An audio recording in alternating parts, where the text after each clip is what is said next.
Bismillahirrahmanirrahim. Assalamualaikum warahmatullahi wabarakatuh. Alhamdulillahirabbil alamin. Wa bihi nasta'in wa ala umuri dunya waddin. Wassalatu wassalamu ala asrofil anbiya'i wal mursalin sayyidina wa maulana Muhammadin. Yang saya hormati kepada Bapak dosen pengajar filsafat, Bapak Dr. Haji Iwan MAG, dan teman-temanku PAI kelas A yang saya cintai. Di sini kami akan mempresentasikan makalah kami yang berjudul Filsafat, Patristik, dan Skolastik. Untuk pemateri pertama, dipersilahkan. Filsafat patristik. Filsafat patristik berasal dari kata Latin patres yang berarti bapak-bapak gereja. Ialah ahli agama Kristen pada abad permulaan agama Kristen. Di dunia barat, agama Katolik mulai tersebar dengan ajarannya tentang Tuhan, manusia, dan etikanya. Untuk mempertahankan dan menyebarkan, maka mereka menggunakan filsafat Yunani dan memperkembangkan lebih lanjut, khususnya mengenal soal-soal tentang kebebasan manusia, kepribadian, kesusilaan, sifat Tuhan. Yang terkenal yaitu Tertullianus, Origenes, Agustinus, yang sangat besar pengaruhnya. Yang kedua yaitu filsafat skolastik. Zaman skolastik dimulai sejak abad ke-9. Kalau tokoh masa patristik adalah pribadi-pribadi yang lewat tulisannya memberikan bentuk pada pemikiran filsafat dan teologi pada zamannya.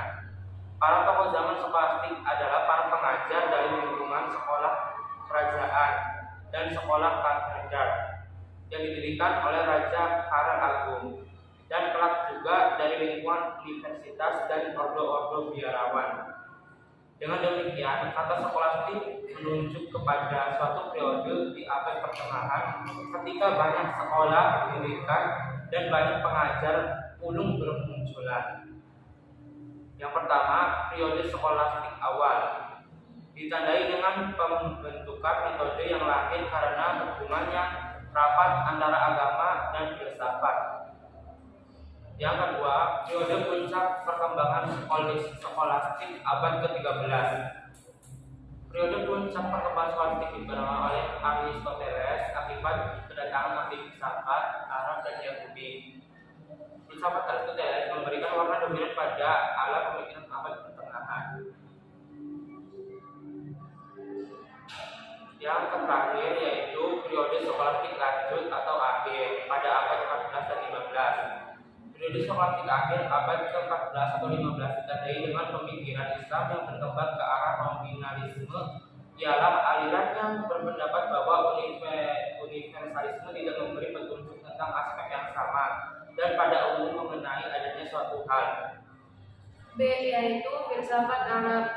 Berkat pengaruh Helenisme, Iskandar, filsafat Yunani hidup terus di Syria, diperkembangkan lebih lanjut oleh filsuf-filsuf Arab, kemudian diteruskan ke Eropa melalui Spanyol. C. Zaman keemasan. Perkembangan baru karena adanya universitas-universitas Paris, karangan-karangan Aristoteles mulai dikenal umum melalui filsuf-filsuf Arab dan Yunani. Yang pertama yaitu pengikut-pengikut Agustinus, dan kedua pengikut Ibnu Rus, dan yang ketiga pengikut-pengikut Aristoteles. Perbedaan agama dan filsafat dan sintetisnya, pemecahan soal-soal besar tentang pengetahuan, tentang ada dan dasarnya tentang etika. Pengaruhnya sampai sekarang masih sangat kuat. Di samping aliran-aliran ini terdapat juga aliran Neoplatonis, aliran embrisme, pengaruh Aristoteles yang membela kaidah ilmu pasti dalam ilmu pengetahuan dan penyelidikan berdasarkan eksperimen-eksperimen. Dan yang ketiga ada Dusshaus, membahas yang tajam, perintis jalan bagi filsafat. Dan yang keempat adalah Weocham yang meneruskan sejarah Scotus tentang pengetahuan, konseptualitas, logika, pengertian umum tidak benar sesuai dengan kenyataannya. Jadi kesimpulannya, pada zaman filsafat patristik, yaitu tentang bapak-bapak gereja. Yaitu bapak-bapak gereja merupakan pendiri atau pengajar tentang ilmu filsafat pada abad Yunani kuno sebelum abad ke-19. Nah, dilanjutkan kepada zaman skolastik, yaitu di zaman-zaman sudah ada gedung-gedung pengajaran seperti universitas, dan di dalam gereja agraria pengajarnya yaitu birahi atau para pendeta-pendetanya.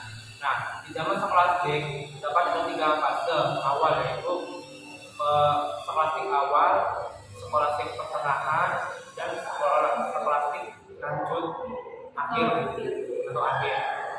Nah, di zaman skolastik terdapat zaman kemasan, yaitu pada periode puncak perubahan skolastik, yaitu diperakarsai oleh Thomas Aquinas, yaitu pembawa perubahan filsafat Yunani dengan kemajuan-kemajuan memadukan kebudayaan dan karya-karyanya yang terdapat di dalam filsafat Arab dan kebudayaan lainnya. Oke, sekian dari kami. Kurang-kurangnya mohon maaf.